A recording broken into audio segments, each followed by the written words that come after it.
Video देखने वालों को नमस्कार। बात करेंगे उन स्टॉक्स के बारे में जो कि चार्ट पर अच्छे लग रहे हैं, जिनको आप पोजिशनल ट्रेडिंग के लिए देख सकते हैं। तो शुरुआत करते हैं लिक्विड स्टॉक्स के साथ, शराब कंपनियों के साथ। इनके चार्ट में जो है काफ़ी एक्शन जो है देखने को मिल रहा है।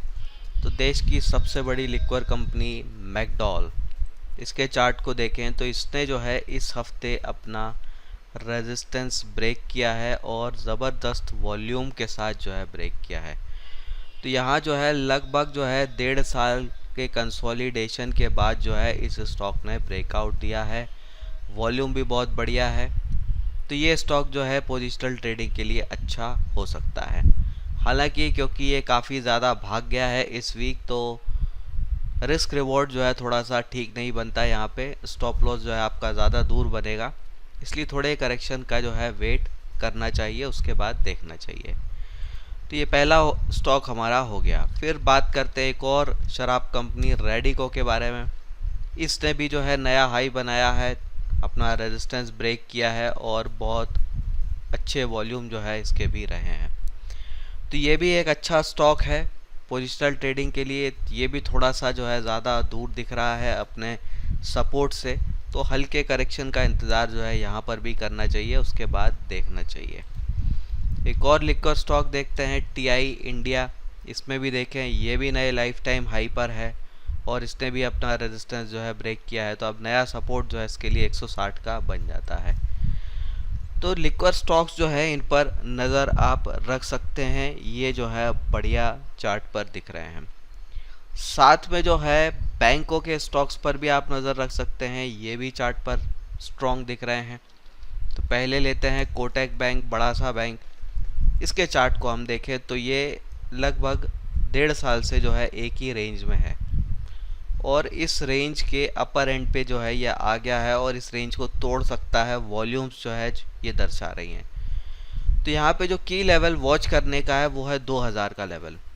तो 2000 के ऊपर अगर ये अच्छे से क्लोज देता है, बढ़िया क्लोज देता है, वॉल्यूम के साथ क्लोज देता है, तो इसमें 10 से 20% की और अपसाइड के रास्ते खुल जाएंगे।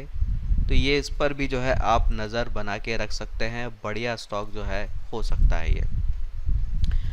फिर एक और बैंक स्टॉक देखते हैं आईसीआईसीआई बैंक। स्टॉक पहले से ही अप ट्रेंड में चल रहा था और अभी जो है इसने एक अच्छा ब्रेकआउट दिया है। वॉल्यूम भी बढ़िया है, रिजल्ट भी ज़बरदस्त आए हैं, रिस्क रिवॉर्ड भी जो है ठीक ही बन रहा है। तो इसको भी वॉच लिस्ट में जो है आप रख सकते हैं, बढ़िया जो है ये लग रहा है। अब कुछ अलग तरह के स्टॉक देख लेते हैं। पहला स्टॉक लेते हैं उत्तम शुगर। इसके चार्ट को देखते हैं तो यहाँ पर भी ब्रेकआउट है, वॉल्यूम काफ़ी अच्छी है, शुगर स्टॉक्स भी पॉजिटिव हैं। तो इसके भी चार्ट को देखें तो ब्रेकआउट है, अच्छा ब्रेकआउट है, वॉल्यूम के साथ ब्रेकआउट है। तो ये इस पर भी आप नज़र रख सकते हैं। फिर लेते हैं एक केबल कंपनी फिन केबल। इसके चार्ट को देखें, ज़बरदस्त वॉल्यूम के साथ जो है इसने नया हाई बनाया है, रिस्क रिवॉर्ड भी ठीक ही है। तो अच्छा ब्रेकआउट जो है यहाँ पे हुआ है, तो इसमें भी और अच्छा मूवमेंट जो है आगे कंटिन्यू होना चाहिए। इस पर भी आप जो है नज़र रख सकते हैं। कुछ फाइनेंस कंपनी और देख लेते हैं। पहले ले लेते हैं आईआईएफएल। इसके चार्ट को देखें तो इसके बारे में जो है पहले भी कई बार बात की थी, जब ये 400 के लेवल पे था। अभी इसने एक नया ब्रेकआउट दे दिया है, तो अब जो है इसका सपोर्ट जो है लेवल ऊपर उठ गया है। तो ये नए सपोर्ट जो है इसके लिए 520 का हो जाता है। तो नया ब्रेकआउट है, अच्छा ब्रेकआउट है। और जो है इसका रेजिस्टेंस जो है नियर टर्म में कोई रेजिस्टेंस नहीं है, तो इसमें भी ठीक ठाक मूवमेंट जो है होना चाहिए, पॉसिबल है।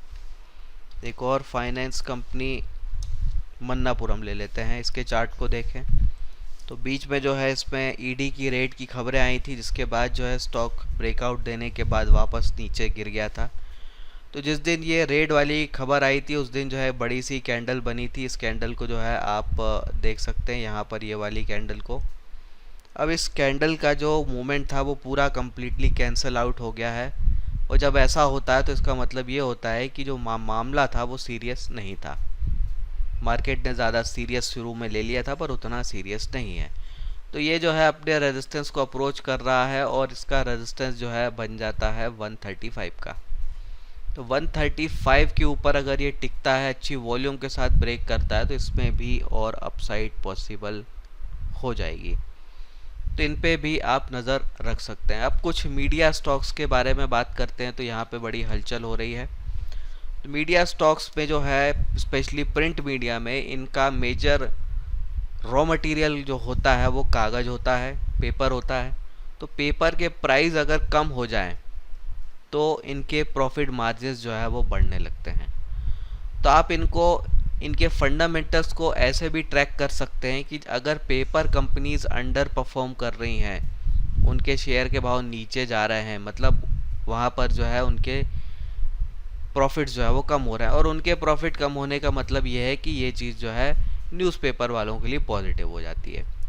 तो इस समय एक तो जो है पेपर के प्राइस कम हुए हैं और साथ में कई राज्यों में चुनाव होने जा रहे हैं और लोकसभा के चुनाव भी होंगे। तो ऐसी चीज़ें जब होती हैं तो इनको एडवर्टाइजमेंट काफ़ी ज़्यादा मिलने लगता है। तो यहाँ पे दो चीज़ें पॉजिटिव हो रही हैं। एक तो सप्लाई साइड पेपर के प्राइस कम हो रहे हैं और डिमांड साइड यानी कि एडवर्टाइजमेंट डिमांड भी जो है बढ़ रही है। तो यहाँ अगर हम देखें तो बहुत ज़बरदस्त मूवमेंट जो है पिछले 1-2 हफ्ते में जो है इन स्टॉक्स में आया है। तो डीबी कॉप की बात करें जो भास्कर न्यूज़पेपर चलाती है, इसमें देखें आप, देखिए ज़बरदस्त मूवमेंट जो है इसमें हुआ है। तो ऑलमोस्ट 50% से ज़्यादा मूवमेंट जो है यहाँ पर हो गया है। हालांकि रिस्क रिवॉर्ड अब ठीक नहीं है नई एंट्री के लिए, पर नज़र में रखना चाहिए। वैसे ही एक और देखें हम, जागरण प्रकाशन,